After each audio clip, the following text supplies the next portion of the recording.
Olá! Hoje vou falar sobre o meu projeto de programa de coordenadas 2D em Python.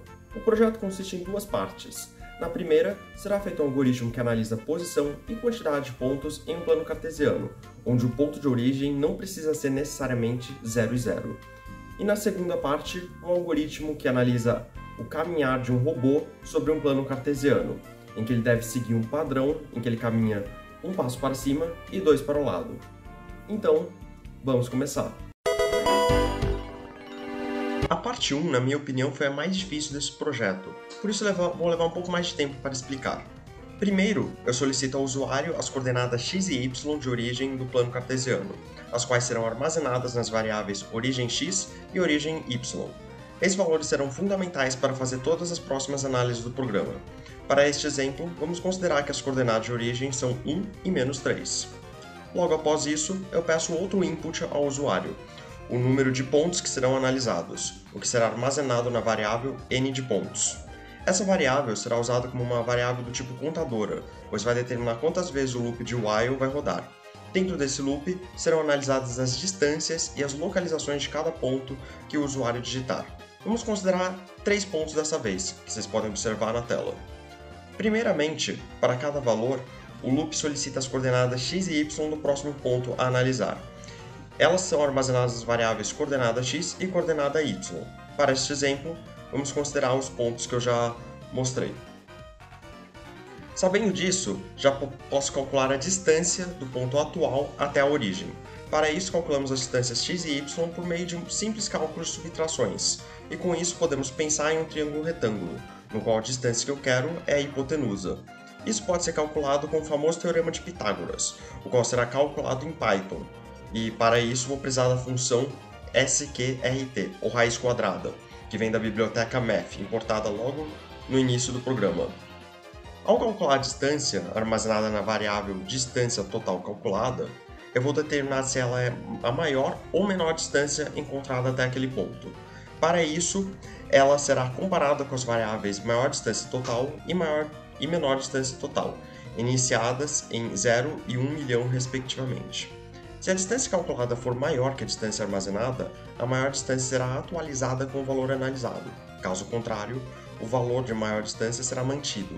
Isso funciona de forma quase idêntica com a menor distância. Vejamos nesse caso que o menos 5 menos 3 é o mais próximo da origem, com 6 unidades de distância, enquanto o 5 e 4 é o mais distante, com 8,06 unidades de distância. Finalmente, vamos analisar em que quadrante se encontra cada um dos pontos. Para isso, eu fiz diversas condições encadeadas, nas quais as coordenadas digitadas serão comparadas com as coordenadas de origem. No caso do x e o y serem maiores que as coordenadas de origem, estamos no primeiro quadrante, e adiciono um ponto para a quantidade de pontos nesse quadrante.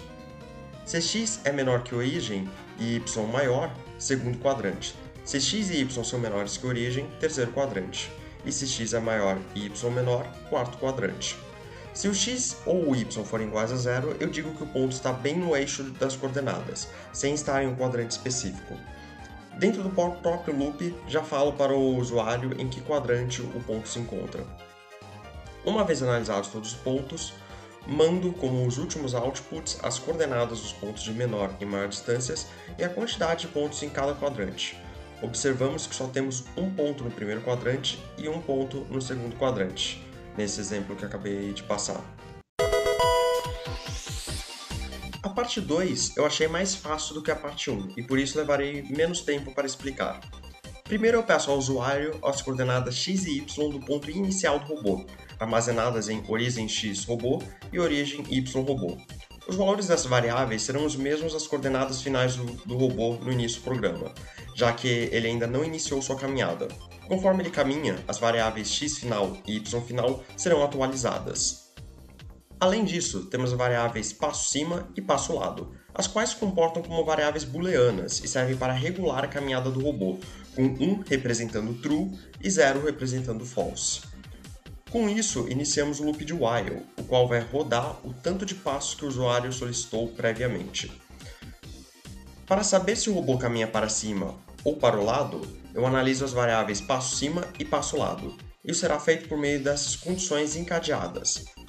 Se passo cima for true, o robô deve caminhar um passo para cima. e passo cima passa a ser false e passo lado passa a ser true. Quando passo lado for true, o robô caminha 1 ou 2 passos para a direita, e passo lado passa a ser false e passo cima passa a ser true, de novo. Dessa forma, repetindo várias vezes o ciclo. Com isso, eu vou atualizando as coordenadas finais com cada passo. Foi considerada a possibilidade de que nem sempre o robô vai conseguir completar 2 passos para a direita. No caso de, por exemplo, ele só poder andar 2 ou 5 passos no máximo.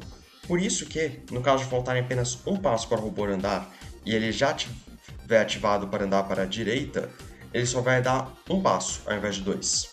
Agora, se tiverem 2 ou mais passos sobrando, ele vai completar os 2 passos para a direita. Com isso, chegamos ao fim do programa. Esse foi um projeto bem interessante de fazer e me ajudou a treinar bastante o uso de condições e variáveis.